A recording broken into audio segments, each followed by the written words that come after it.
And this brother has been a member of our family from day one, since he hit the screen. With the Cosby Show and then Malcolm and Eddie, he's always felt like family. He was here a couple of years ago, and he does, like, this brother felt like my cousin.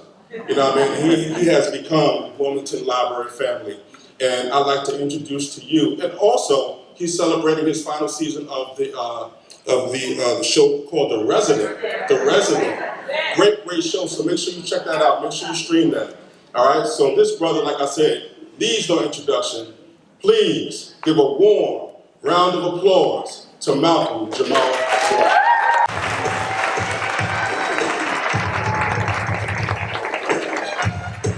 Thank you. How you guys doing tonight? Please give it up for my cousin Carl.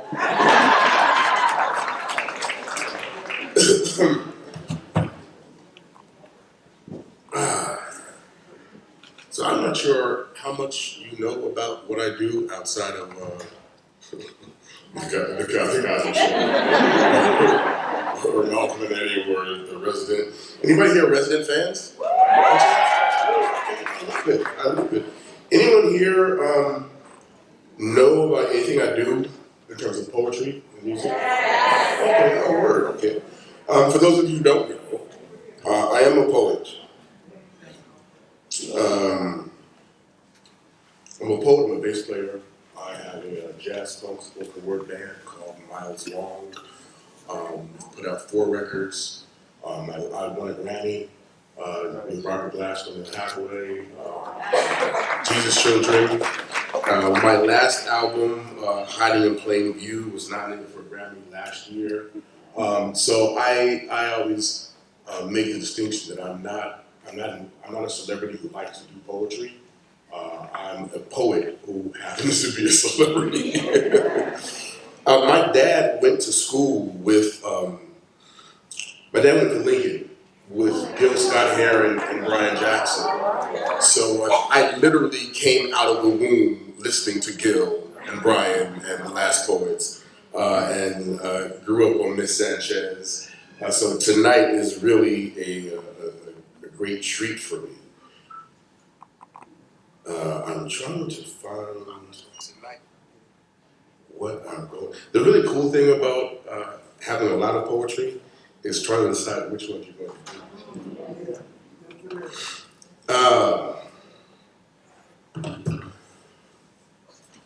So I'll start with the title of my last album, Hiding in Plain View. And this is the title track on that album.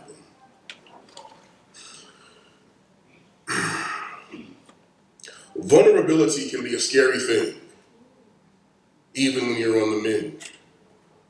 Black boys boast bravado not to seem broke, and then often so do black men.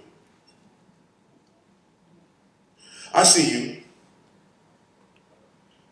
looking for clues, listening for cues, longing to know what I'm not telling you. Even though I speak my truth, for some it just doesn't seem to be enough. But when red tables turn timidly, some say they tell too much when they talk.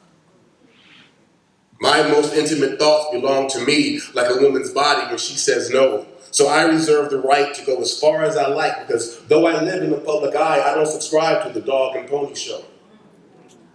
See, I've learned to discern who can't accept all of me. I read the room before I speak, because I find that folks flee from honesty the way we retreat from love.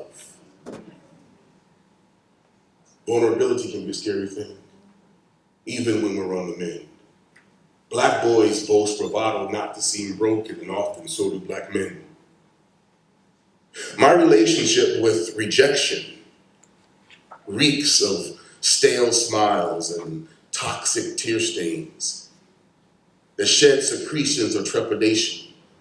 And since astute sharks sense fear so sharply, sometimes I feign confidence, like young girls dumb down and grown women fake orgasms.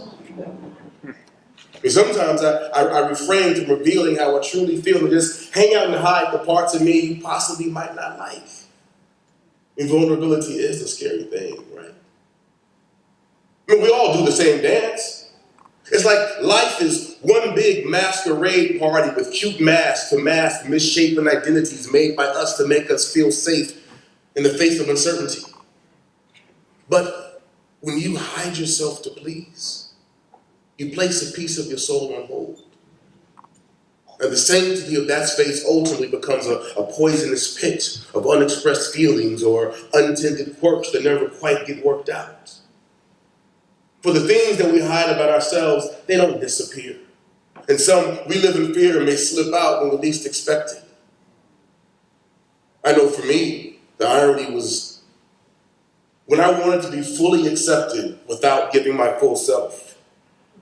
Not feeling safe enough to be vulnerable, I lament that I was only being loved based on what I thought was safe to present. And I spent years in a relationship hiding, halfway knowing I was neglecting me, allowing myself to be disrespected since I was silently disrespecting me. Friends who knew me well were looking at me like, yo, who the hell is he? It's deep. A compromised soul may let you sleep, but would never let you rest. Unless you address the parts of you that can't be dressed up with a smile and I'm fine. So I'm on this quest. I'm on this quest for a self-love, right? A self-love so radical that I honor every aspect of my being, even the broken I'm working to heal. Dim my light for no one. Let it shine with precision to keep my path bright and protect my soul and spirit temple like a lion protects his cubs from peerless predators day and night. Black boys boast bravado not to seem broken, and often so do black men. Vulnerability is a scary thing. But while I'm on the mend, my need is to love me and tend to my self-care. See, for me, hiding in plain view is just me deciding how much of myself I'm willing to share.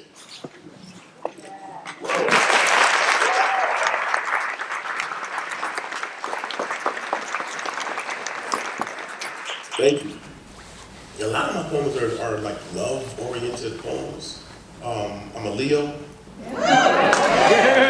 Leo, stand up. That's right, you know. We Leos are lovers, not fighters. Unless you push us. And then you regret it. So I cover like love, like romantic love, obviously self-love, like my last poem, love for my people. Anybody here work with young people in the community? Oh, okay. Good number of people. You know, this poem is for you.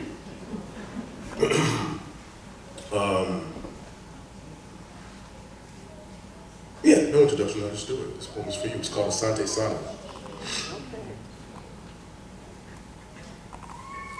I don't see a lot of young kids here, right? Okay, good. We all grown. We all grown in here, right? I hear a little baby, but he's gonna be all right.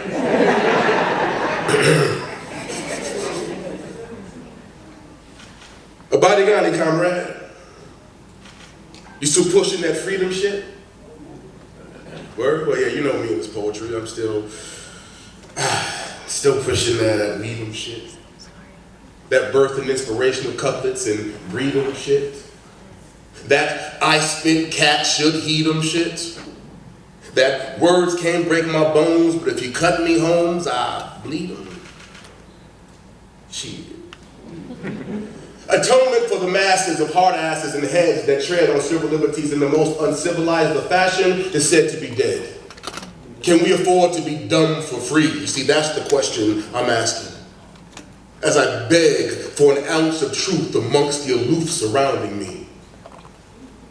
My vices are proof that these demons keep hounding me. Reality keeps pounding me. Almost astounding me in this strange hypocrisy. You see, I preach the same hope that I'm losing daily, like my religion.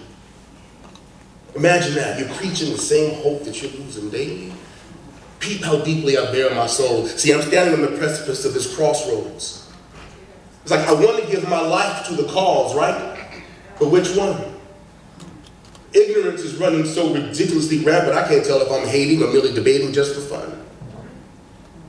But I do know that my heart heaves heavy upon hearing the fluttering hum of the feeble footsteps of fear, stamping out the ferocious flame of our dogged desire to outpace the perilous prophecy our captors have programmed to be our faith, and thus our fate.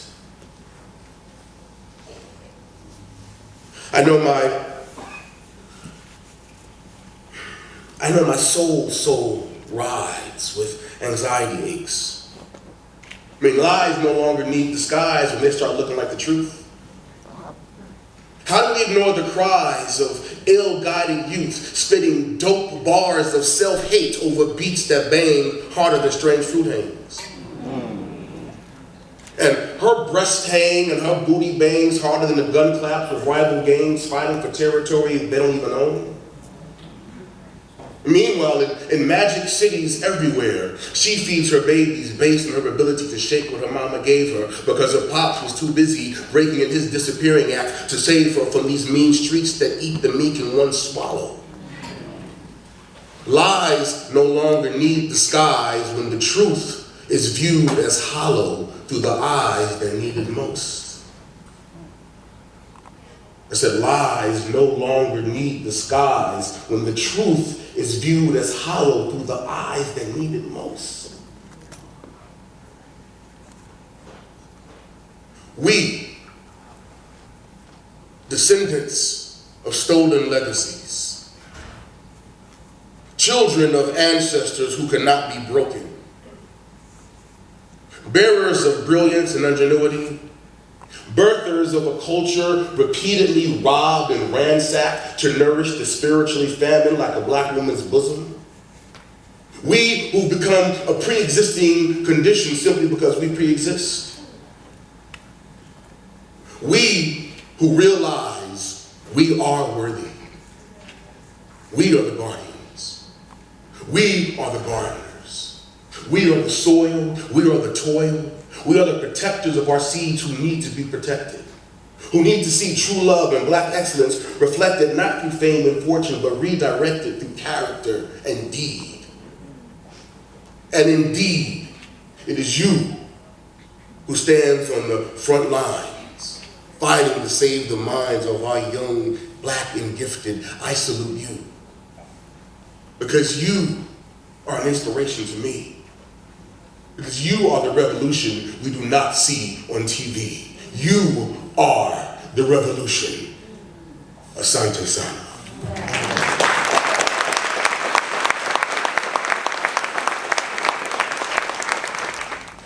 That piece is on my album as well. And this album, Hiding Up in View, is really one of my most important albums, and a large part of that is because throughout the album is Dr. Daniel Black. He is he's the professor of African American Studies at Clark Atlanta. He's an award-winning novelist. He wrote The Coming. That's probably his most famous book. He's got several books and several awards, but he's all throughout the album. And on that piece, Asante Sana, he has a really beautiful monologue talking about just like the state of where we are and hip hop and all that. So I'm really honored to have Dr. Black on that album. Okay, I have to wrap up, so this is the last poem. So I run.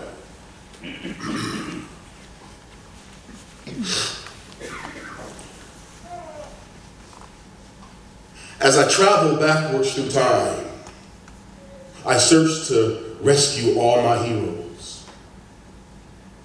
And I find myself in the Underground Railroad standing side by side with Harriet Tubman as she decides whether to go left or right tonight. As I hear the sounds of the barking dogs coming up from the south, I rub the clothes of 1,000 slaves on my body and I hand her a flashlight. And I run. I run until I get to southern Mississippi in the mid-1950s, and I'm standing on the front porch of Emmett Till's house. It's 2 a.m. just before they drag him from his bed. And all of a sudden, instead of Emmett being found dead, there were 4 decapitated whiteheads, and I'm standing there drenched in blood. And the dogs are barking again. So I run.